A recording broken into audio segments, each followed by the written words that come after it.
Hi, dreamers. I'm working on some exciting financial videos for you in the dividend, financial freedom, and option spaces, but wanted to take just a beat and thank you for being part of this community. I mean, reaching 5,000 on YouTube and over 10,000 on Twitter, I gotta be honest, it's kinda humbling. So I thought I'd answer some of your questions that are a little more personal. As you know, I want to be anonymous, so let's see what we've got here. Okay, so a few weeks back, I posted a picture of myself right after working out because, as you know, I love to give you terrible pictures of myself. And yes, before I get a million questions, this is me. This is me. This is how I look. Yes. Okay. Now we're past that. I said, let me know your questions so that I can answer in an upcoming video. And so one of the first questions I got here was from Duke of Prunes. Question: in an earlier video, you said your family had immigrated from another country. Could you share that story? And then Divvy Chick says, yeah, I love genealogy. I hope she shares. Okay. Well, a few of you may have guessed based on some of my tweets that I have done in the past and some other details that I've shared in some of my videos. But both of my parents immigrated from England. My mom is from the south of England and my dad is from the north. And so I grew up in a household all British. And essentially their stories were a little bit different. My dad came from a very poor family.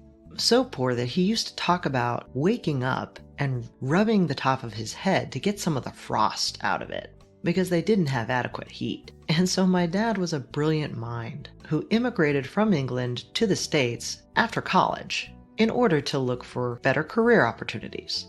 My mom immigrated from England to the States completely separately. They met over here, and she was simply looking for adventure, packed one suitcase and left. And so that's my story, essentially. I was born in the United States, but grew up in a household completely and totally British, from everything we ate to everything we talked about. So my upbringing is very much a European upbringing in terms of philosophies. Okay, next question. Was it difficult to transition and accept your new, richer life if you were used to harder times prior to that? And it's a great question. The answer is kind of yes.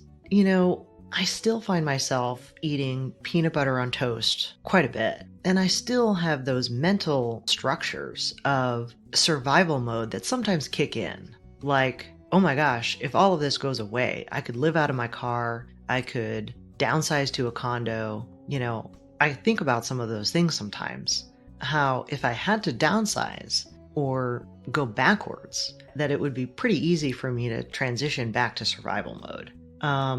And I still sometimes wake up and go out to my hot tub and just sit out there and think, wow. And sometimes I walk up to my house and I think, this isn't mine. Whose is this? So there's still a little bit of like disbelief that I've somehow made this whole thing happen. How did you handle the huge change in income, and did you feel uncomfortable with living with no financial stress at first? Well, I'll say this. Financial stress actually never goes away, because sometimes you're sitting here thinking, okay, what if something bad happens? What if a big life change happens? Or what if some kind of tragedy happens and I do go back into financial stress? So you have to be kind of ready to pivot and attack anything. But feeling uncomfortable with living sort of work optional, it does kind of feel uncomfortable to me. I think, reflecting, I was a bit of a workaholic, and there are times where I see my friends who are pretty stressed out, but they're not able to stop, and they're really thinking about retiring in about 10 or 15 years.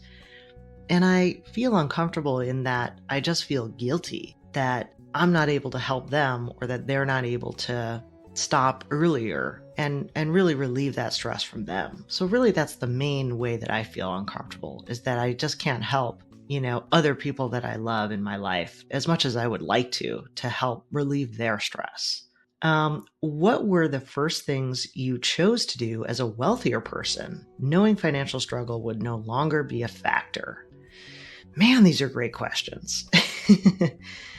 Well, I think you guys have seen me do it, where I've immediately really kind of done two things. One is I started this YouTube channel and I started giving back right away, just as soon as I had a moment in time, really any time, to give back. I just wanted to reach out to you, everybody, and just try to bring everybody with me. And then the second thing is I started really investing in my health because I had the time and I had the money to really focus in on that. And I know that with all the money in the world, the one thing that you really cannot buy is a long lifespan and better health. So those were a couple of things that I did, or really the first things that I did, knowing that I would be able to have more time and more freedom to do whatever I wanted. All right, everybody knows how large my portfolio is. It's 1.5 million. And how much did I start off with? Well, I get this question a lot and I never know how to answer it. I mean, the answer is zero. I started off with zero. And then I borrowed $150,000 in order to put myself through undergrad and graduate school. So I was negative 150. And honestly, that's what I started with. Negative 150. Digging out of that hole, digging out of credit card debt, and just basically starting off with a basic 401k with the first job that I got and trying to put as many dollars as I could every week away. That's really the answer. Pretty much started with nothing. All right, another question that's actually pretty personal is what compelled you into this journey? For me, severe burnout. So I guess I was lucky and unlucky in the following ways. My parents got a divorce pretty early in life for me. And one of the things I noticed was that my mom didn't have a US education. And when they got divorced, I just watched as, really we struggled financially. We went from solidly middle class to really living out of like another person's room in their home for a little while. And I just witnessed and saw like how damaging and how stressful that was to all of us. And it just started getting me thinking very young that I wanted to make sure that I never had that trapped feeling, whether it was in a relationship or whether it was in a job or a career, that I wanted to have a sense of freedom. I wanted to be in control of my own destiny. And so honestly, that really has compelled me throughout this whole journey. I remember a conversation I had with a coworker when I was in my mid-20s, and he had talked about a brand new house that he bought and a brand new boat that he bought. And he asked me, what would I do with my first bonus check if I got one? And I just looked at him and said, I think I'm going to start buying my own freedom back. And honestly, I never looked back. I continued to pour money into paying off debt, paying off my mortgages, investing in the stock market, investing in my retirement funds. And that's really the reason. Just wanting to make sure that I never felt trapped or was trapped and forced into a lower living standard. All right, so let's look at the questions from Twitter. Jeremy asks, what's your sector allocation and position sizing rules? Of course you would ask that, Jeremy. That is a great topic, and maybe one that I'll cover specifically in a video. Another question was from Dividend Addiction. Your dividends accelerated big time over the last couple of years. What was the difference that sent you into overdrive? Well, there's a couple ways I can answer this question. So one is just tactically. I was reading the tea leaves of the market in terms of this. Drastic interest rate increases that I knew were going to happen over the next couple of years in order to slow down the market. And the second part is the market slowing down. I had a bunch of growth stocks in my portfolio, and I knew that those stocks were going to deflate pretty quickly with those market conditions. And so I exited a lot of those positions knowing that was short term and put them into high yield, more consistent investments in order to keep my portfolio pretty flat, knowing that I would rotate back when the macro conditions changed. The other way to answer this question is a more personal way. So in 2021, I had a pretty bad thing happen to me, and I'm not really ready to share that with you.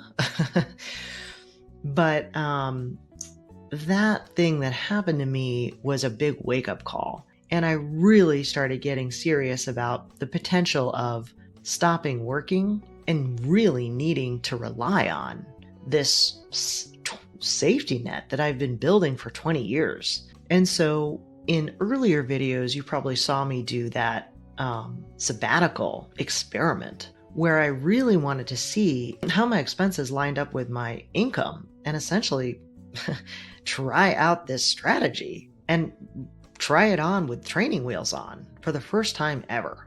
So that's honestly the answer of what sent me into overdrive. It was just a life event that made me get super serious about the potential of actually having to live off of this income, and also the macro market conditions that, was right for the experiment. And I'll answer one more from Kenneth. Most don't fall or go into a trade without prior guidance. So who led, guided, or put you on the path you chose? So Kenneth, I'm not sure how to answer this question because honestly, the answer is nobody. As I mentioned, I was really kind of alone on this journey pretty much the whole time. As you probably know, I got my MBA, and one of the things that started coming my way through employers after that was stock options. I started getting serious about money, and I obviously learned a lot about finance in my master's of business.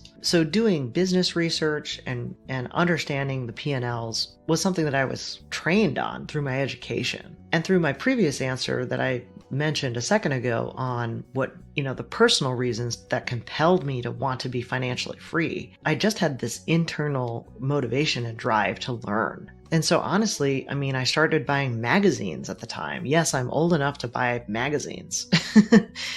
I would read Money Magazine, I would read Kiplinger's, Forbes, and I would just take those on the planes with me and, read about businesses and stocks and just start to educate myself. And I've been doing that honestly for over 20 years. And over time, gained more and more confidence with practice. All right, well, hopefully you found that entertaining and inspirational. Thanks guys so much for your questions. And honestly, for real, thank you so much for being part of my community and interacting with me. I really hope that I'm helping you along your journey.